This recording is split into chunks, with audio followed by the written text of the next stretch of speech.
नमस्कार, स्वागत है आप दर्शकों का। आप देख रहे हैं न्यूज 18 का डिजिटल प्लेटफॉर्म। मैं हूं आपके साथ रजनी चौबे। ईरान इन दिनों ऐतिहासिक उथल पुथल के दौर से गुजर रहा है। ईरान में चल रहे प्रदर्शनों को 2 हफ्ते हो चुके हैं। लगातार तीसरी रात देश के कई शहरों में बड़ी संख्या में लोग सड़कों पर उतरे, जिससे सत्ता पर दबाव और बढ़ गया है। विपक्षी खेमे का दावा है कि इन प्रदर्शनों ने सर्वोच्च नेता अयातुल्लाह अली खामनेई के जमींदारी तंत्र को कमजोर किया है और सुरक्षा बलों के भीतर भी असंतोष के संकेत दिखाई देने लगे हैं। कुछ रिपोर्टों में कहा जा रहा है कि कई सुरक्षा कर्मियों ने आदेश मानने से इनकार किया है या अपनी ड्यूटी छोड़ दी है, जबकि शासन का समर्थन करने वालों कम ही रह गए हैं। इन प्रदर्शनों में आग में ही घी डालने का काम अमेरिका में निर्वासित पूर्व शाह के बेटे रजा पहलवी भी कर रहे हैं। उन्होंने सोशल मीडिया पर ईरान के लोगों को संबोधित करते हुए कहा कि वे पीछे नहीं।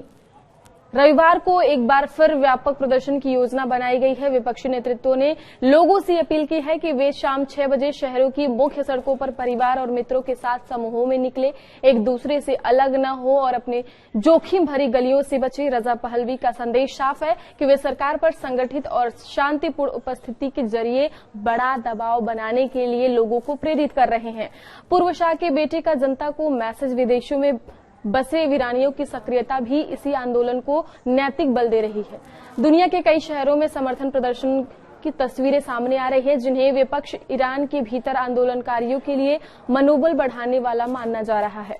ईरान के पूर्व शाही परिवार से जुड़े रजा पहलवी का नाम फिर चर्चा में है, क्योंकि पहलवी ने खुले तौर पर कहा है कि मौजूदा हालात में अमेरिका को ईरानी जनता के साथ खड़ा होना चाहिए। वे एक तरह से ट्रंप को मौजूदा हालात में हस्तक्षेप करने के लिए आमंत्रित कर रहे हैं। अमेरिका से जुड़ा पहलू इस संकट को और जटिल बनाता है। अमेरिकी राष्ट्रपति डोनाल्ड ट्रंप ने बयान देकर कहा है कि अमेरिका ईरान को स्वतंत्रता की ओर बढ़ाने में मदद के लिए तैयार है। डोनाल्ड ट्रंप के इस रुख को विपक्षी खेमे में समर्थन के संकेत के रूप में देखा जा रहा है। अमेरिका का इसमें शामिल होना कूटनीतिक दबाव बढ़ाने, ईरानी नेतृत्व को चेतावनी देने और अंतर्राष्ट्रीय मंचों पर ईरानी प्रदर्शनकारियों के अधिकारों का मुद्दा उठाने जैसी संभावनाओं पर बात हो रही है।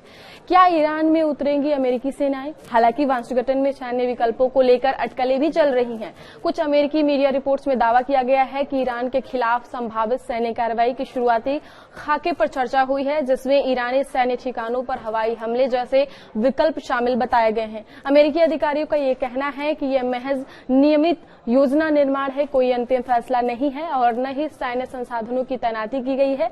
इसके बावजूद जिस तरह से ईरान के भीतर अमेरिकी हमले देखे गए हैं, उनसे इन आशंकाओं को पूरी तरह खारिज नहीं होने दिया गया। अमेरिका की चेतावनी के बाद तेहरान पर दबाव बढ़ गया है। ट्रंप ने सीधे चेतावनी दी है कि अगर कुछ ऐसा हुआ तो अमेरिका पीछे नहीं हटेगा। कुल मिलाकर ईरान में सड़कों पर उतरती जनता, रविवार को प्रस्तावित प्रदर्शन, विपक्ष का अंतर्राष्ट्रीय समर्थन जुटाने का प्रयास और अमेरिका की सख्त बयानबाजी, ये सभी तत्व मिलकर एक ऐसे मोड़ की ओर इशारा कर रहे हैं।